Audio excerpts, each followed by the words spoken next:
Live mula sa Filipino Reporters Balita, ito si Luz San Juan. Ang oras, 6:49 a.m. Araw ng Martes, July 22, 2025. Ang mainit na balita ay hatid sa inyo ng PRB News Online. Para sa ulo ng mga balita, mga lugar na walang pasok sa bansa, alamin. DSWD Secretary Rex Gatchalian bumisita sa Bulacan. Mga binahang kalsada sa kahabaan ng MacArthur Highway, posible pa kayang madaanan ng mga sasakyan? Netizen, pinag-iingat ng NDRRM ang lahat sa posibleng orange rainfall warning sa Bulacan at iba pang bahagi ng bansa.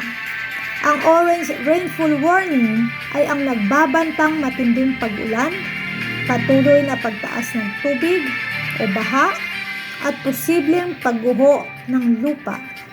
Ito ang Emergency Alert Extreme ng NDRRM o National Disaster Risk Reduction and Management Council in the Philippines.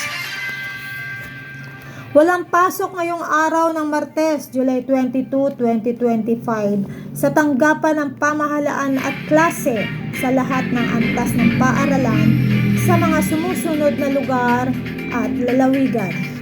Metro Manila, Zambales, Bataan, Pampanga, Bulacan, Cavite, Batangas, Rizal, Pangasinan, Tarlac at Occidental Mindoro. Ang nasabing suspensyon ay inanunsyo ng Presidential Communication Office. Kahapon pa lamang, bandang alas 3 ng hapon, sinuspindi ng pamahalaang panlalawigan ng Pangasinan sa pangunguna ni Pangasinan Governor Ramon V. Guico III ang pasok sa tanggapan ng pamahalaan ng Pangasinan kabilang ang Bayambang sa nasabing lalawigan. Binisita ni DSWD Secretary Rex Gatchalian ang 136 na pamilya sa Balagtas, Bulacan na binaha dahil sa epekto ng bagyong Christine. Ganun din ang Bulacan Provincial Government sa pangunguna ni Governor Daniel Fernando at Vice Governor Alex Castro kasama ang PDRRMO o Bulacan Provincial Disaster Risk Reduction and Management Office. Hirap naman ang mga motorista at mga sasakyan na makadaan at makatawid sa lubak-lubak at binahang kalsada sa bahagi ng kahabaan ng MacArthur Highway dahil pa rin ito sa dulot at epekto na maghapon at magdamag na pag-ulan ng bagyong Christine. Ito rin ang aming naranasan habang nagmo-monitor ng epekto ng bagyong Christine ang grupo ng Filipino Reporters Balita sa kahabaan ng MacArthur Highway mula Malolos hanggang Pangasinan.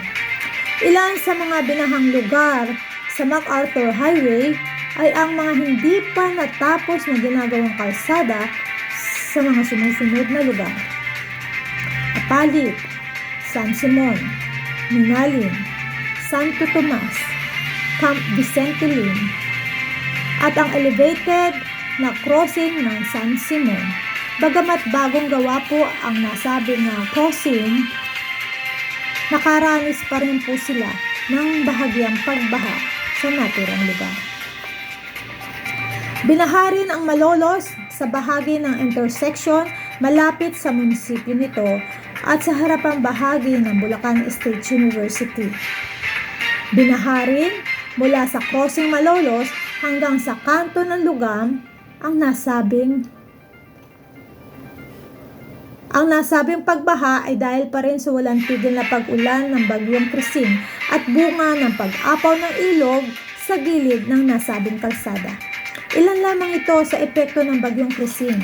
Mag-ingat po ang lahat, lalo na ang mga nasa mabababang lugar at isla, dahil sa posibilidad na pagtaas pa ng tubig dahil sa pag-apaw ng Bustos Dam at sa pagpapakawala pa ng tubig ng iba pang dam. Maging mapagmatsyag po at alisto tayo dahil may isa na namang bagyo na maaari na namang humagupit sa ating bansa. Ito si Lusan Juan ng PRB News Online. Magandang araw po mga netizen.